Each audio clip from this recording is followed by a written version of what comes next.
I'm Jessica Echeverry. I'm married to Deacon Charlie. We've been married for 22 years.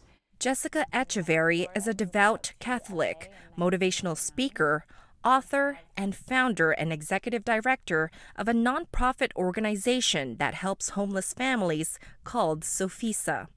But behind this strong and faithful woman is a heart-wrenching past. Throughout her adolescent life, she was molested, raped, physically and emotionally abused, neglected, and made homeless. Living on the streets and being in that environment, it's the way I explain it is literally hell. It's all darkness. Echeverry was living with her grandparents when she found out that she was pregnant at 16 years old.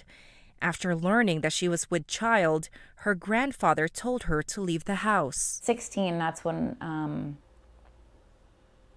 I got pregnant and had nowhere to go, and ended up living temporarily in a crack and prostitution house. That was one of the most traumatic experience that I've ever had as a person. After crying to her mother for help, Echeverry was placed in a maternity home until she gave birth.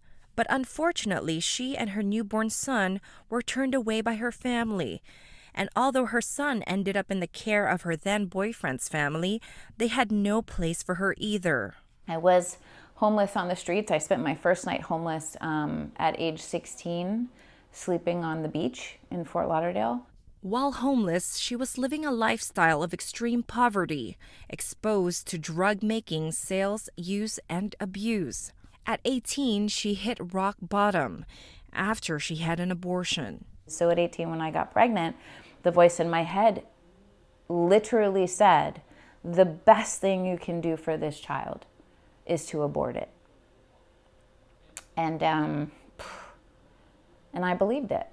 Yeah, I believed that was what I was supposed to do. At 21, she was pregnant with her third child and in an abusive relationship. One day, she ended up in the emergency room, where little did she know at the time, a nurse was going to serve as her redeemer. I was about 5 months pregnant and was severely abused and was thrown through a plate glass window and ended up in the emergency room. And it was in the emergency room where the triage nurse actually begged me if she could help me. And, long story short, I accepted that help and ended up really for the first time being in under a roof by myself, pregnant, about to have a child. Echeverry knew this was her chance to make a better life for herself and her baby, the first baby she would be able to bring home.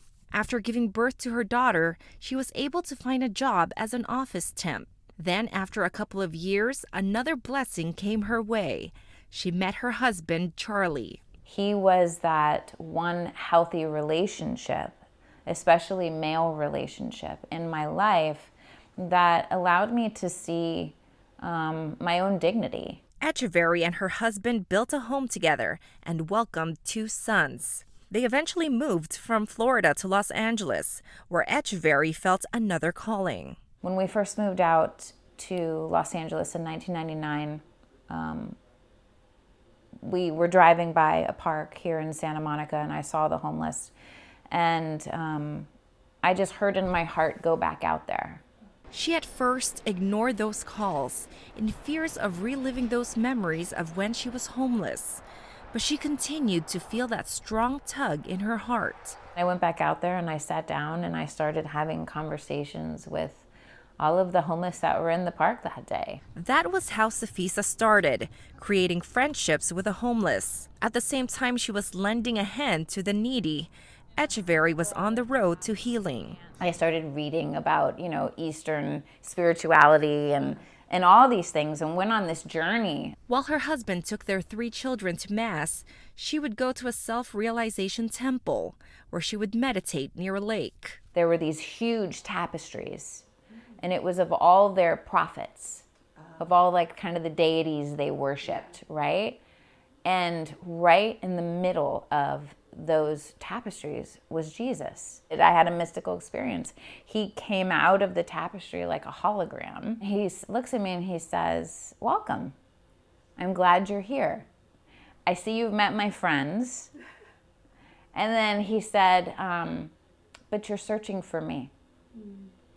I'm the one you're looking for."